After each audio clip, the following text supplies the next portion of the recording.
everyone, it's Gina K from Gina K Designs, and I'm excited to be back on the Simon Says Stamp blog and YouTube channel. Today I'm going to show you a fun technique that blends background stamps with stencils. I'm going to begin by rubbing an embossing magic pad all over a piece of white cardstock. Then I'm going to be using the Gina K Designs Petite Flourish background stamp. The ink that I'm going to use on this stamp is some Versamark ink because I'm going to be doing a little bit of heat embossing. So once I ink up the background stamp, I'm going to take the piece of cardstock and I'm going to place it face down onto the background stamp. Then I'm going to use an extra piece of cardstock and rub all over the surface to make sure I get great contact between the paper and the stamp. Then I'm going to use some of the Gina K Designs Fine Detail White Embossing Powder, and you can use any fine detail powder for this. White looks great, but you should also try it with gold and silver and other colors. Then I'm going to heat that up using my Wagner heat tool. Now once I have that all embossed, it's going to be time to do some stenciling on top of this design. The stencil that I'm using is the Gina K Designs Stellar Snowflake stencil. And once I have it where I want it, I'm going to flip it over and I'm going to tack it down using some purple tape. Now you can also use pixie spray for this if you prefer. But the purple tape works great, and I just happen to have some right here. Now I'm going to use some of the Simon Says Stamp blending brushes, and the first color I'm going to use is Sea Glass.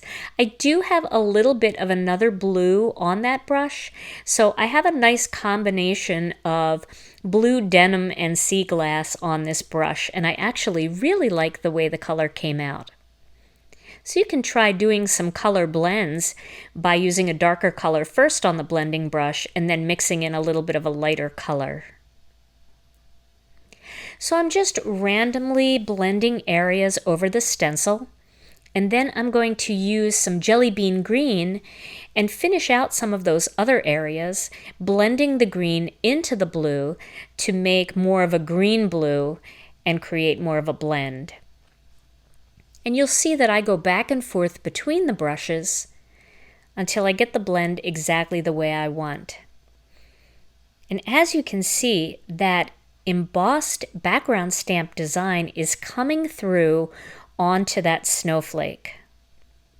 It's such an interesting and different way to use your background stamps along with your stencils. It gives the stenciled design so much detail. So now I'm going to remove the stencil, and you can see how pretty that design is.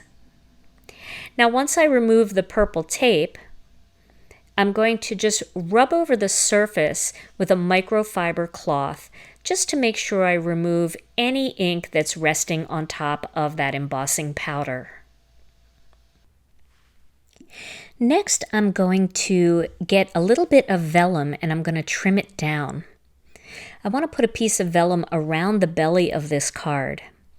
So this is a thin vellum and I'm cutting it 2 inches by 5 inches. And this is going to be perfect to wrap around the center of this card and to be able to put my greeting on top of it.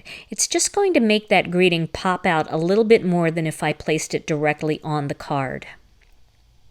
Then I'm going to take a piece of white cardstock and I'm just going to cut off a tiny little 3/8 of an inch strip.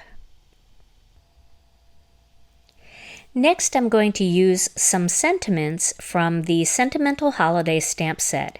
And I like to pick up the sentiments on an acrylic block. This way I can make sure that I have it on there straight, and it's a lot easier to pick up a strip sentiment using the block and therefore preventing that sentiment from warping a little bit or being a little bit crooked on the block. By just laying it on the front and then picking it up with the block, it will always remain straight. I'm going to stamp this with some Gina K Designs Black ONYX ink. And because these two words are separate, in that set they can be used separately, but you can string them together all on one strip just by stamping this word happy right next to that wishing you a sentiment. Excuse my head for getting in the way there. So now I have wishing you a happy. Now I'm going to cut a little V on either side of this strip sentiment. If you have a little flag die, you can cut these sentiments out that way. But if you don't have a flag die, this is a really quick and easy way to create the look. Now my next step is to connect these 3 holiday words. I die cut these using the holiday die by Gina K Designs, and I'm going to connect them together using the connect glue. And you can see, even though this sentiment is very delicate, you've got complete control with the connect glue. You can do the tiniest little dots of glue wherever you need them. And I'm going to glue 3 of them together just to thicken up the design and make it a little bit easier to handle. This is not difficult to do if you work your way from one end of the design to the other end of the design. Try not to worry about doing it all at once, especially using the connect glue. It's very forgiving. It allows you to move around, and you don't have to be in too much of a hurry. So now I'm connecting the one that is 2 holidays together with that last holiday die cut, and I have a nice thick greeting.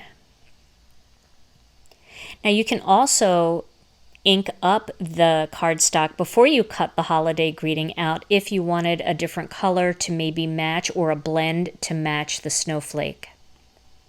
Then I'm just cleaning out any little areas that look a little frayed or had a little glue sticking out. So now I'm going to show you a little trick for adhering the vellum. Instead of trying to find the right tape for the front, what I like to do is tape on the back and then fold that vellum up around the back of the cardstock. This keeps the vellum nice and tight across the front, but you don't have to worry about seeing anything on the back or seeing anything behind the vellum.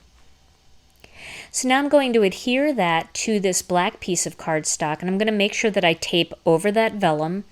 This way those flaps will be sealed down and will never be able to escape.